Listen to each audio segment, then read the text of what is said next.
Beautiful!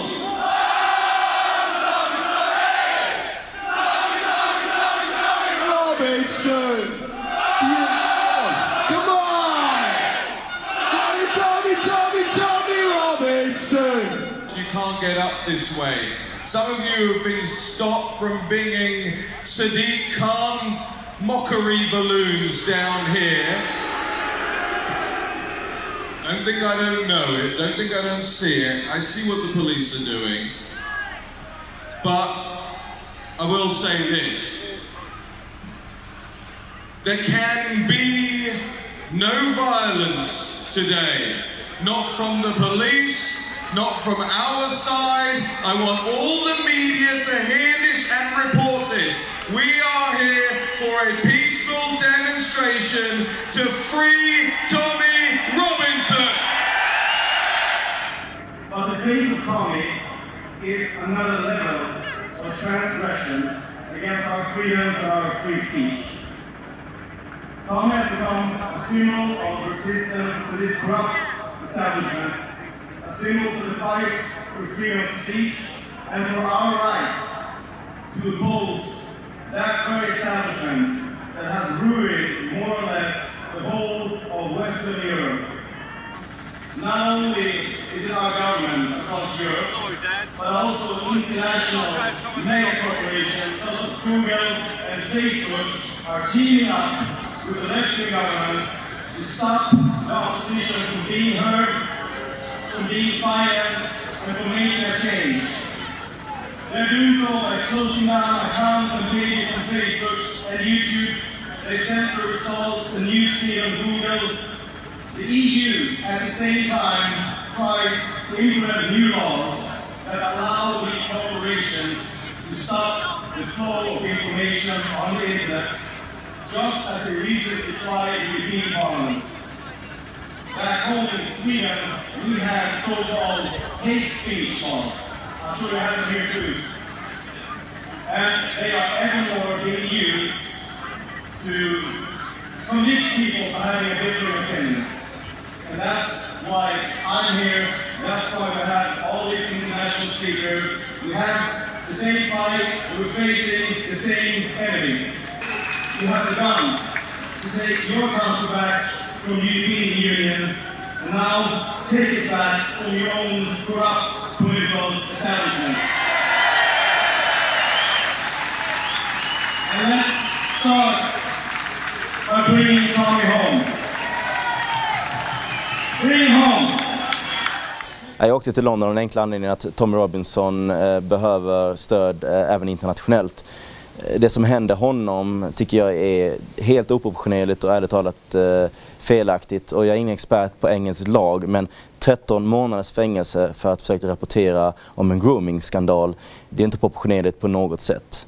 Domaren i den första domen han fick villkorligt sa till och med att hon inte brydde sig om hans säkerhet. Och Tommy Robinson har ju varit i nagel i öga på etablissemanget väldigt lång tid. Så ligger nog mer bakom en strikt juridisk så att säga, tolkning av situationen som den är. Mrs. May, your Prime Minister, prevented me to come to London today. She probably didn't like my speech last time. Shame on you, Mrs. May. But here I am anyway. And I'm honored to speak to you again. You are all heroes. And let me ask you, can Tommy count on you? Of course, I know he can. We will never let Tommy down. Free Tommy Robinson. Well, I'm Raheem Kassam. I was one of the organisers of the Free Tommy March here on Whitehall in London, England today. We put this together a couple of weeks ago, not knowing that England would be in the third place playoff. We obviously hoped that we would be playing tomorrow on Sunday in the World Cup final.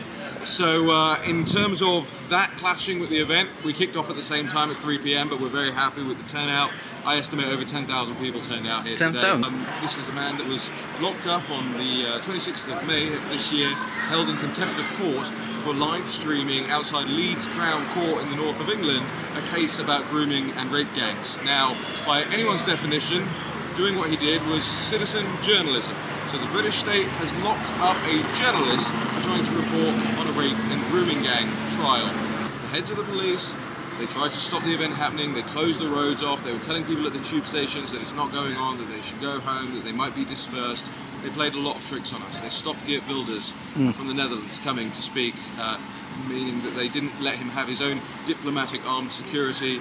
And you know, they're going to keep playing this game, but we're showing today that we're going to keep coming out tens of thousands at a time. We're not going to let them rest. So privately, we've had a lot of support. We had a congressman from the United States, we had MP from Sweden, we had an MP from Belgium, we had a member of the Rassemblement National in France's national board. So we're getting support from all around the world, and they should be afraid of it.